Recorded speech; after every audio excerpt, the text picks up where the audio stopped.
देख रहे हैं स्पेशल रिपोर्ट और आपके साथ में विजेंद्र सोलंकी। क्या ईरान इजराइल जंग में सीज फायर तूफान से पहले की वो शांति है जो पूरी दुनिया को डरा रही है? क्योंकि इजराइल कसम खा चुका है कि वो खामेनेई को मारकर ही दम लेगा और मोसाद का इतिहास रहा है कि वो दुश्मन को मारकर ही दम लेता है। वहीं अमेरिका के लिए यह इंटरनेशनल इंसल्ट है क्या? अगर ईरान फिर से परमाणु प्रोग्राम को आगे बढ़ाता है, इसका मतलब होगा कि ईरान पर अमेरिका के अटैक का कोई असर नहीं हुआ। हालांकि अमेरिका की खुफिया एजेंसी भी इस तरफ इशारा कर रही है। वहीं खामेनेई ने ट्रंप को सीधी धमकी दी और कहा कि सीज फायर ईरान के लिए नहीं था और इस जंग में अमेरिका को करारा थप्पड़ लगा है, तमाचा लगा है। जबकि दूसरी तरफ ट्रंप ईरान की बहादुरी के किस्से नाटो के अंदर पड़ रहे हैं। आज हम आपको बताएंगे आखिर ट्रंप के बदलते बयान और ईरान के रहबर खामेनेई का ट्रंप को सीधा अटैक क्या दोनों के बीच के सेटलमेंट का हिस्सा है या फिर कोई साजिश?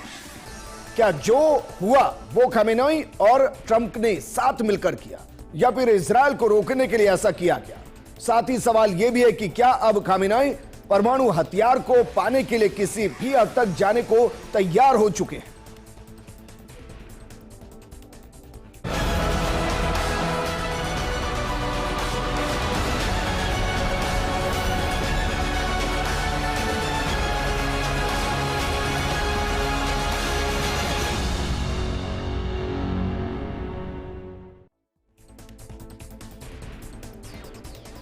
सबसे पहले आपको दिखा दें कि ट्रंप को किस तरीके से खामेनेई ने अपने बयान के जरिए तमाचा मारा है और इस दौरान क्या कुछ कहा है, जरा समझिए और महसूस कीजिए कि ईरान फिलहाल क्या सोच रहा है, खामेनेई क्या सोच रहे हैं।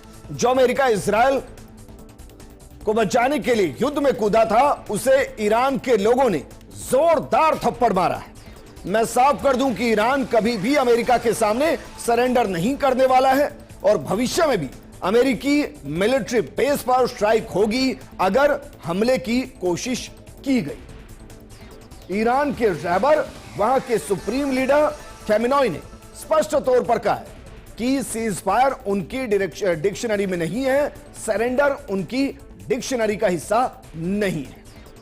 लेकिन क्या यह पहली बार है जब ट्रंप और खामेनेई के बीच में जुबानी जंग चल रही है? दरअसल जंग दो मोर्चों पर लड़ी जा रही थी। एक जंग जो इजराइल ईरान के साथ लड़ रहा था और दूसरी जंग जो ट्रंप और खामेनेई के बीच में जुबानी तौर पर चल रही थी। इस जंग के बीच में तारीख वार जरा समझिए, दोनों कैसे एक दूसरे के खिलाफ जुबानी वार कर रहे थे और एक दूसरे को इंटरनेशनल प्लेटफॉर्म पर बेनकाब करने की कोशिश कर रही थी। इसकी शुरुआत होती है 9 मार्च 2025 से। इस दौरान ट्रंप बयान देते हैं, परमाणु वार्ता के लिए पत्र लिखा गया है, अगर ईरान ने इसको नहीं माना तो सैन्य कार्रवाई की जाएगी और ट्रंप ने सीधे तौर पर धमकी दी। खामेनेई ने क्या कहा था? खामेनेई ने इसका जवाब दिया और जवाब देते हुए कहा था कि ट्रंप की धमकी धमकाने वाली रणनीति अमेरिका की और इसमें ईरान फंसने वाला नहीं है, क्योंकि ट्रंप प्रशासन अमेरिका की वो बदमाश सरकार है जो हर वक्त बदलती है।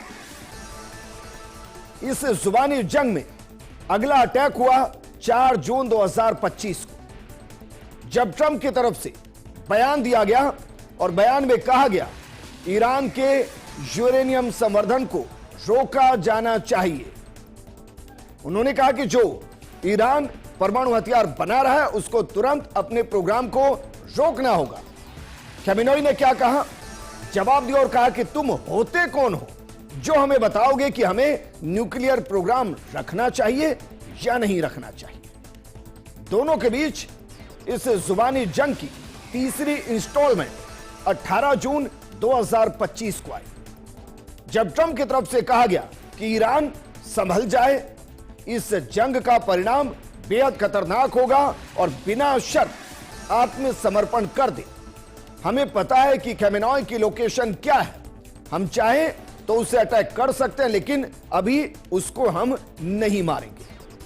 खामेनेई की तरफ से इसका भी पलटवार हुआ। खामेनेई ने कहा कि आत्मसमर्पण हमारे शब्दकोश में नहीं है। आप सोचिए, ईरान सीधे अमेरिका को धमका रहा था और अमेरिका अपनी पावर का इस्तेमाल करते हुए ईरान को बार बार दबाने की कोशिश कर रहा था। इसमें 19 जून 2025 को ट्रंप एक बड़ा बयान देते हैं और वो बयान देते हुए कहते हैं कि युद्ध विराम से भी कुछ बड़ा होने वाला है। दरअसल G7 से वो अचानक निकलते हैं और उस दौरान ये बड़ा बयान दिया जाता है। खमेनेई इसका भी जवाब देते हैं और कहते हैं कि अमेरिका अगर इस जंग का हिस्सा बना तो इसे पूर्ण युद्ध मान लिया जाएगा और अमेरिका के खिलाफ ईरान अपने मिसाइलों की दिशा को तय कर देगा।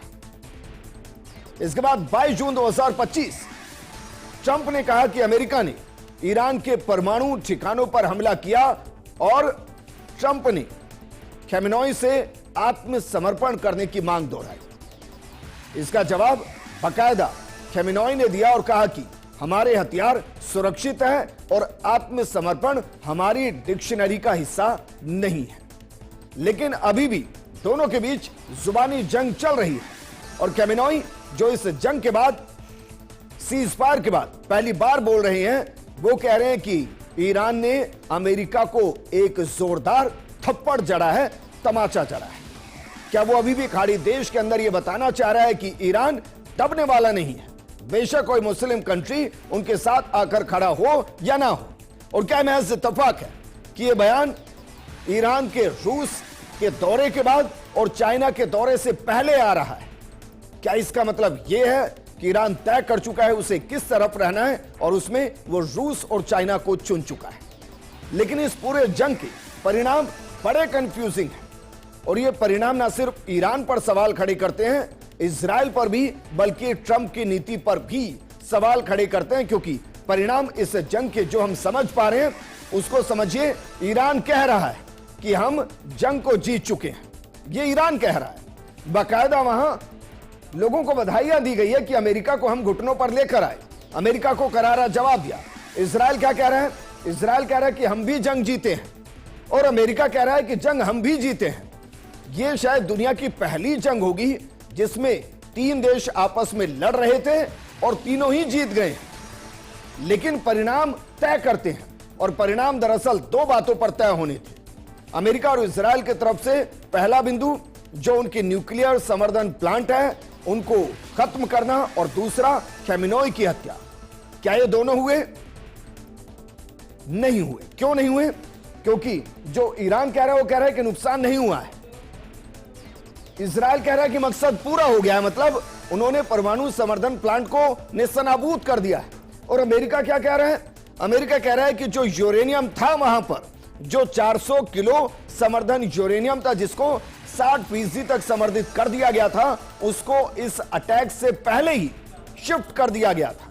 अब सवाल यह कि अगर उसको अटैक से पहले ही शिफ्ट कर दिया गया था तो फिर अमेरिका ने बंकर बस्टर बम का इस्तेमाल क्यों किया और किसे खत्म करने के लिए किया? क्योंकि आज भी इसके हिसाब से ईरान के पास 400 किलो यूरेनियम मौजूद है जो लगभग 60 से 65% तक संवर्धित है और अगर वो 85 से 90% तक संवर्धित हुआ तो उसे 10 परमाणु बम बनाए जा सकते हैं। और क्या यही वजह है कि खमेनेई कह रहे हैं कि हमारा परमाणु साइट पूरे तरीके से सुरक्षित है? दरअसल खमेनेई कह रहे हैं कि ईरान को दिल से बधाई देना चाहता हूं, उसे अमेरिकी हुकूमत के खिलाफ बड़ी जीत मिली है। अमेरिका तो इस युद्ध में सिर्फ इसलिए कूदा क्योंकि उसे एहसास हो गया था कि अगर अभी मदद नहीं की गई तो इजराइल की ज़ियोनिस्ट सरकार पूरी तरह से बर्बाद हो जाएगी। अमेरिका उतरा उन्हें बचाने के लिए था, लेकिन उसे कुछ भी हासिल नहीं हुआ। अमेरिका ने दावा किया है कि उन्होंने हमारी न्यूक्लियर साइट्स पर अटैक किया। उसको लेकर तो अंतर्राष्ट्रीय कोर्ट में आपराधिक मुकदमा चलेगा ही, लेकिन खमेनेई कह रहे हैं कि मैं साफ कर दूं, वो कुछ खास नहीं कर पाए। तो क्या इस जंग ने ईरान के अंदर परमाणु हथियारों को बनाने की रफ्तार को और ज्यादा तेज कर दिया है? और क्या अब ईरान किसी भी जाल में नहीं फंसेगा? ऐसा इसलिए क्योंकि IAEA इसने एक ऐसा बयान दिया जो ईरान के परमाणु हथियारों को लेकर चल रहे रणनीति का खुलासा करता है, क्योंकि अंतर्राष्ट्रीय परमाणु ऊर्जा एजेंसी, जिसे IAEA कहते हैं, उसके प्रमुख राफेल ग्रोसी ने कहा, परमाणु ठिकानों का निरीक्षण करने के लिए ईरान से प्रतिक्रिया नहीं मिली है, यानी कि वो उन जगहों पर जाकर, फोर्डो जाकर, नतांज जाकर ये चेक करना चाहते हैं कि क्या परमाणु हथियार जो बनाए जा रहे तो पूरे तरीके से खत्म हो गए, या वो प्रोग्राम रुका, या उसको कितना नुकसान हुआ। लेकिन ईरान ने इसका जवाब नहीं दिया है। ग्रोसी ने रेडियो फ्रांस इंटरनेशनल से कहा कि ईरान में IAEA को रोका जा रहा है और यह नियमों के खिलाफ है। नियम किसके? ईरान दरअसल परमाणु अप्रसार संधि NPT का सदस्य है। NPT सदस्य होने के नाते ईरान के पास एक इंस्पेक्शन सिस्टम होना चाहिए और यह कानूनी दायित्व है जिसे एक तरफा सस्पेंड नहीं किया जा सकता। NPT परमाणु हथियारों के वैश्विक प्रसार की निगरानी और रोकथाम के साथ परमाणु टेक्नोलॉजी के शांतिपूर्ण इस्तेमाल को बढ़ावा देता है। संधि पर जो भी देश साइन करता है उसकी कुछ शर्तें होती हैं। उसमें पहली शर्त यही होती है कि उस देश के पास परमाणु हथियार नहीं हो सकते, उन्हें उनका इस्तेमाल करने से बैन किया जाता है और ईरान इस NPT का हिस्सा है। लेकिन क्या भविष्य में वो NPT का हिस्सा रहेगा? क्या इस जंग के बाद वो NPT का हिस्सा होना चाहता है? और क्या वो परमाणु हथियार बनाने की अपनी महत्वाकांक्षा को मार सकता है? बिल्कुल नहीं। ऐसा हम क्यों कह रहे हैं? अब्बास अराकची, जो कि ईरान के विदेश मंत्री हैं, उनके बयान को जरा देखिए और समझिए वो अपने बयान में क्या कह रहे हैं। वो कह रहे हैं कि ईरान अपने परमाणु स्थलों पर अमेरिका और इजराइल के हमलों को देखते हुए NPT की अपनी सदस्यता पर पुनर्विचार कर सकता है। अब्बास अराकची, ईरानी विदेश मंत्री, वो ये कह रहे हैं अब्बास की NPT को लेकर हम विचार कर सकते हैं कि हमें NPT का सदस्य रहना है या नहीं रहना है। तो क्या वाकई में इस पर विचार करने के साथ ईरान फैसला ले चुका है? क्योंकि ईरान की संसद में एक बिल लाया गया। ईरान की संसद के अंदर IAEA पर एक विधेयक पारित किया गया है। IAEA के साथ ईरान अब कोई जानकारी साझा नहीं करने वाला। मतलब स्पष्ट है कि अब IAEA से कोई भी ईरान जाकर उनके परमाणु प्लांट्स या यूरेनियम संवर्धन प्लांट में जाकर जानकारी नहीं जुटा पाएगा। जब तक ईरान के परमाणु स्थलों की सुरक्षा की गारंटी नहीं की जाती, तब तक एजेंसी के निरीक्षण अधिकार सस्पेंड कर दिए जाते हैं।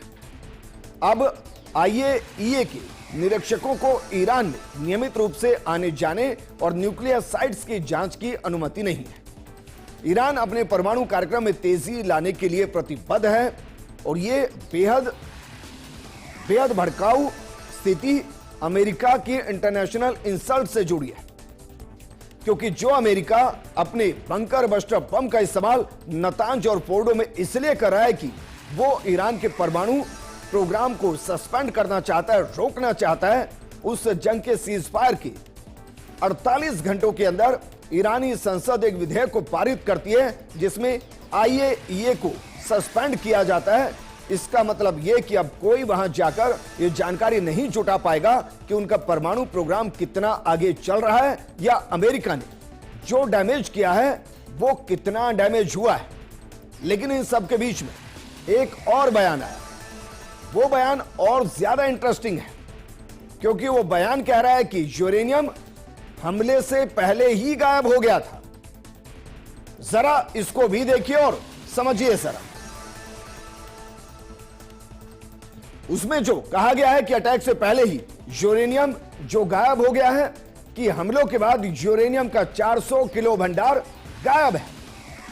इससे कम से कम 10 परमाणु बमों का निर्माण हो सकता है। यह यूरेनियम 60% तक समर्थित है। परमाणु बम बनाने के लिए यूरेनियम का 90% तक समर्थित होना जरूरी है। जेडी वेंस, उपराष्ट्रपति अमेरिका के, वो ये कह रहे हैं कि जब बस्टर बम गिराए गए उससे पहले जो 400 किलो यूरेनियम था, चाहे वो नतांज में था, चाहे वो फोर्डो के अंदर था, उसको ईरान वहां से शिफ्ट कर चुका था। और जो यूरेनियम शिफ्ट किया गया वो 60% तक समर्थित था। इसको ऐसे समझिए कि अगर ये 90% समर्थित हो जाएगा तो वो परमाणु हथियार बना लेगी। तो क्या अमेरिका को यह जानकारी पहले से थी? अगर हां, तो फिर बंकर बस्टर बम जहां गिराए गए, क्या वहां पर यूरेनियम नहीं था? और क्या इससे ईरान को कोई खतरा नहीं? ईरान का खतरा जो दशकों से हमारी सुरक्षा के लिए चुनौती बना हुआ है। इजरायली सेना के ऑपरेशन और अमेरिका के सपोर्ट से काफी हद तक बेअसर हो गया है, यह मोसाद कह रहा है। आप सोचिए बयान कैसे हैं। जेडी वेंस कह रहे हैं कि भाई यूरेनियम को वहां से शिफ्ट कर दिया गया है जो 60% तक समर्थित था और जो 400 किलो है। इजराइल की खुफिया एजेंसी मोसाद कह रही है कि हमने उनके ऑपरेशन को खत्म कर दिया है और काफी हद तक बेअसर कर दिया है। कंफ्यूजन और देखिए, पेंटागन की रिपोर्ट जो लीक हुई उसके अंदर इस पूरी वॉर और अमेरिका की तरफ से किए गए अटैक और उसमें परमाणु हथियारों को कितना नुकसान या इस प्रोग्राम को कितना नुकसान हुआ, इस पर जो खबर आई, जो सूचना लीक हुई, वो और चौंकाने वाली है। पेंटागन की खुफिया रिपोर्ट ने अमेरिका के ईरान पर किए गए हमले पर सवाल उठाए, लेकिन खुफिया रिपोर्ट से जुड़े सूत्रों के मुताबिक ईरान के ज्यादातर सेंट्रीफ्यूज इस वक्त सुरक्षित है। हमला केवल ऊपर की इमारतों तक सीमित रहा। 2 परमाणु ठिकानों के मुख्य दरवाजे पहले ही बंद कर दिए गए थे। कुछ ढांचा नष्ट हुआ या क्षतिग्रस्त हुआ है, लेकिन अधिकतर भूमिगत परमाणु कार्यक्रम सुरक्षित है। सूत्रों ने बताया कि हमले से ईरान का परमाणु कार्यक्रम कुछ महीनों ही पीछे गया है। इसे फिर से शुरू करने में कितना वक्त लगेगा, यह इस बात पर निर्भर करेगा कि ईरान मलबा हटाकर कितनी जल्दी मरम्मत कर पाता है। हमलों से पहले ईरान ने अपने समर्थित यूरेनियम का कुछ हिस्सा दूसरी जगह शिफ्ट कर दिया था। हमले में अमेरिका ने अपने सबसे बड़े बम GBU-57 का इस्तेमाल किया था, जिसे बंकर बस्टर बम कहते हैं, जिसे भूमिगत परमाणु ठिकानों को तबाह करने के लिए कारगर माना जाता है। हमले के बाद अमेरिकी सेना के शीर्ष अधिकारी जनरल टैन के ने कहा कि तीनों ठिकानों को भारी नुकसान पहुंचा है। सैटेलाइट तस्वीरों में फोर्डो साइट पर 2 जगहों पर 6 बड़े खड्डे दिखाई दिए, लेकिन यह साफ नहीं कि अंदरूनी हिस्सों को कितना नुकसान हुआ है। ईरान के सरकारी टीवी के एक अधिकारी ने बताया था कि ये ठिकाने पहले ही खाली करा लिए गए थे और ईरान को कोई बड़ा नुकसान नहीं हुआ। यह पेंटागन की रिपोर्ट कह रही है।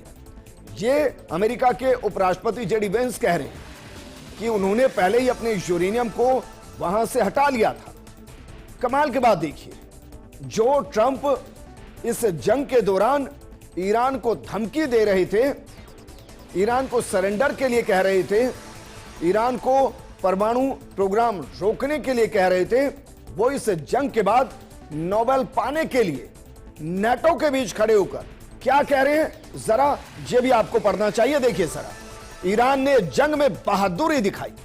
ईरान को जंग के बाद नुकसान से उबरने के लिए ऑयल बेचने की जरूरत है। अगर चीन ईरान से ऑयल खरीदना चाहते हैं तो हमें कोई दिक्कत नहीं है। आप टाइमिंग देखिए जरा, टाइमिंग। कमाल की बात यह है कि सबके बीच में व्हाइट हाउस क्या कह रहा है कि ईरान पर लगे अमेरिकी प्रतिबंधों में राहत का ऐलान नहीं किया गया। ट्रंप साहब कह रहे हैं कि जो चाइना के साथ प्रतिबंध है उसको हमने हटा दिया है। अगर ईरान चाइना को ऑयल देना चाहे तो हमें कोई समस्या नहीं है, लेकिन व्हाइट हाउस कह रहा है कि समस्या है, अमेरिकी प्रतिबंधों में कोई राहत नहीं दी गई है। यह व्हाइट हाउस का बयान है। अब इंटरनेशनली हम ट्रंप को समझें या व्हाइट हाउस को समझें, बहरहाल ये तेल का खेल क्या है और ट्रंप क्यों उत्सुकता में ईरान के ऊपर लगे तेल के प्रतिबंध को हटा रहे हैं, इसमें 2 चीजें महत्वपूर्ण हैं। एक, अमेरिका की अर्थव्यवस्था और दूसरा, ईरान का चाइना का दौरा। दरअसल सीजफायर के बाद ट्रंप ने ईरानी तेल पर कहा कि ईरान के पास बहुत तेल है। ट्रंप तीनों दिनों में ही 3 बार ईरानी तेल का जिक्र कर चुके हैं, जिससे साफ पता चलता है कि ईरान को लेकर उनकी विदेश नीति में बदलाव आया और इस बदलाव के पीछे की बड़ी वजह है तेल और तेल की कीमतों का बढ़ना। ईरानी तेल पर भले ही प्रतिबंध लगे हैं, लेकिन उसका तेल अप्रत्यक्ष तरीके से या कहें कि वाया चैनल होते हुए तेल बाजार में पहुंच रहा है और इससे तेल की कीमतें वर्तमान में स्थिर बनी हुई है। लेकिन ईरान इजरायल युद्ध शुरू होते ही तेल की कीमतें अचानक से बढ़ गई थी। तेल की बढ़ती कीमतों ने अमेरिका समेत दुनिया भर के देशों को परेशान कर दिया था और इसी बीच ईरान भी धमकी देने लगा कि वो हॉर्मुज की खाड़ी को बंद कर देगा। यह जलमार्ग फारस की खाड़ी को ओमान की खाड़ी और अरब सागर से जोड़ता है। इसके एक तरफ अरब देश तो दूसरी तरफ ईरान है। 8 द्वीपों से बने इस खाड़ी के 7 द्वीपों पर ईरान का नियंत्रण है।